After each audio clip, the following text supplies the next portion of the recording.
We have this breaking news coming out of Major League Baseball. The owner of the Miami Marlins, Jeffrey Loria, well, he's been looking to sell the struggling franchise.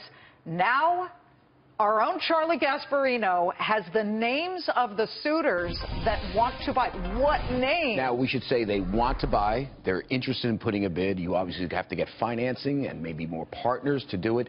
But here are the names that right now are in the pole position to do this.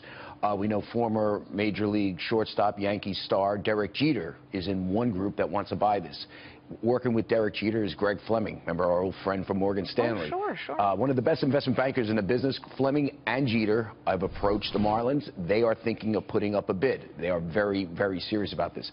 The second group we hear, which has a very strong chance, is a group led by Jeb Bush, the former presidential candidate, a governor of Florida, which would make sense given the Miami Marlins are in Florida. He's being backed up by Citigroup, so he has Citigroup financing, we understand. He's also interested in making a bid for the team. The third group we hear is a group, and I don't know who is behind it, but it's a Goldman Sachs-led group, a bunch of businessmen. And, you know, they don't have the name recognition that a Jeb Bush or Derek Jeter has, but they may have the bucks. And here's the one thing I will tell you, Liz. We do know there's a bidding war. We do know that Mr. Loria, Jeffrey Loria, the guy that owns the Marlins, wants about $1.6 billion. He might not get that. But, you know, he has to get this all approved by the league. And the league likes, they don't like finance deals. They like cash deals. So it could be that Goldman bid with businessmen with hard cash, not financing from Citigroup or whoever that gets the deal. Let me just make one other point. There were two other bidders that kind of dropped out. The Kushner family dropped out. They may come back in. Why do they drop out?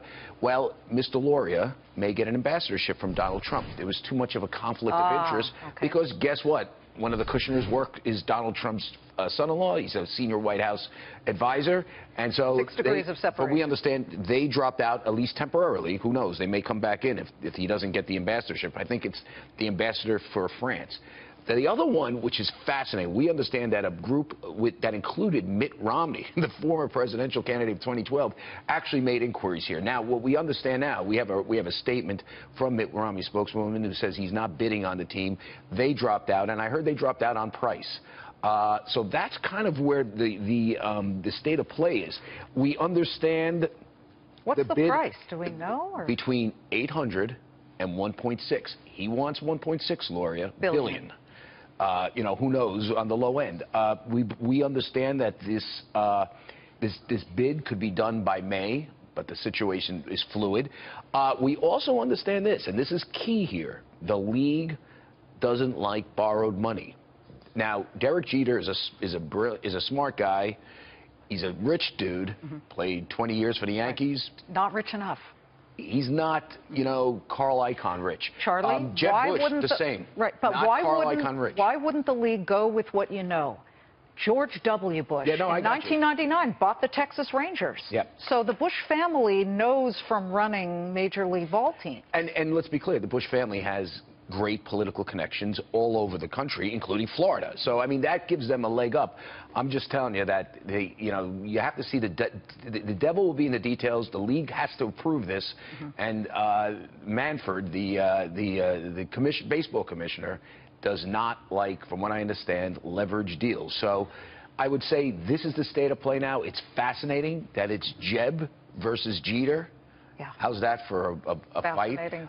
It's a good headline. But it might be the boring guys from Goldman Sachs. We don't have a boring market right now, Charlie, and you commented when you came on the set during the commercial break what happened to the gains, and some of it is the Federal Reserve. I would also like to just mention that IMAX is still halted, but there are flashes right now, according to Reuters, that IMAX China investors are selling their shares to an international investment bank. Now, of course, China has been a huge market for IMAX, but back to the markets. Well, listen, that is a pretty stark reversal. You would think the markets would be up today because they're making some marginal progress on health care. You know, and it can't be all the Fed. I mean, this is where the markets will get really crazy. If we have Fed tightening and we don't have the concomitant. Mitt Romney. Mitt Romney, I still have him on my mind. fiscal policy expansion response. If you don't have fiscal policy expanding in an expansionary way in tandem with the Fed tightening, you could see markets get a little crazy. And, you know, listen, the Trump rally is, I'm not saying it's over, but, you know, there's questions about it because they don't know where he's going, what he's doing, where he's tweeting. So I would this is a day-by-day thing that you have to follow us. But, you know, once again, if Derek Jeter buys the Marlins, who cares? Charlie Gasparino, thank you very much on the breaking exclusive By the way, story. The worst team in baseball, too. The Marlins.